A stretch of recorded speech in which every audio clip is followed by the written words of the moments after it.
বিসমিল্লাহির রহমানির রহিম। আজ 23শে ফেব্রুয়ারি 2021 সালের আজকের এই দিনে ভাষা আন্দোলনের প্রেক্ষাপটে একটি কবিতা লিখেছিলাম। আজকে কবিতাটি আপনাদের সামনে উপস্থাপন করব। কবিতার নাম হচ্ছে অমর একুশে। একুশ আমার চেতনা, একুশ আমার প্রেরণা, একুশ মানে অ আ ক খ, আমার বর্ণমালা, আমার পরিচয়, আমার মুখের ভাষা।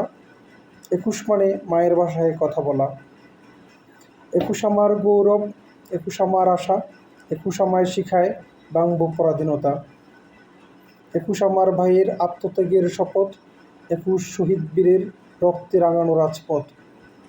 একুশ আমার মায়ের মুখের হাসি, একুশ আমার সৃষ্টি সুখের উল্লাসে কাঁপা মনের সুর তোলাবাসী। একুশ আমার শিক্ষা, একুশ আমার উদারতা, একুশ আমার নিত্যদিনের সাথী। একুশ মানে রফিক, জব্বার, সালাম, বরকত, শফিউর, অলিউল্লাহ। একুশ মানে আন্দোলনের অগ্নিশিখা, একুশ মানে দাবি আদায়ের পথ। একুশ আমায় দেখিয়েছে স্বাধীনতা আন্দোলনের পথ।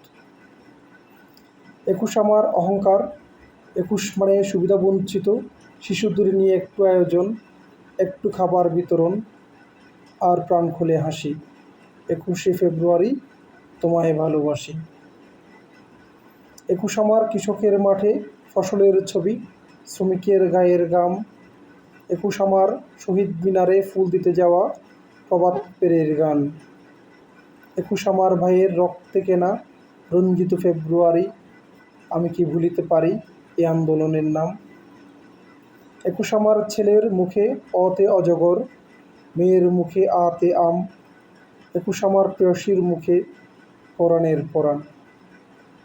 একুশ আমার গোয়াল গড়ে পুকুর ভরা জলে, একুশ আমার আকাশে বাতাসে গাছের পাতায় দোলে। একুশ আমার মায়ের ভাষা, বাংলাতে গাই গান। একুশ মানে আমার মেয়ের সুরেলা কণ্ঠের গান। একুশ এখন বিশ্ববাসীর জুড়ায় মনপ্রাণ। একুশ মানে প্রতিবাদ, ভেঙে দাও শাসকের কালো হাত। একুশ মানে স্বাধীনতা আন্দোলনের বীজ বপন।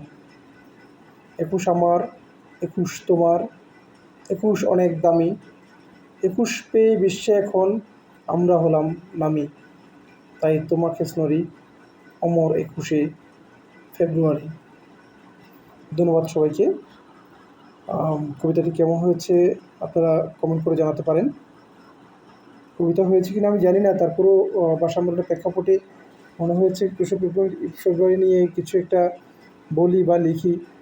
সেই চিন্তা থেকেই 2021 সালের আজকের এই দিনে এটি লেখার চেষ্টা করেছিলাম।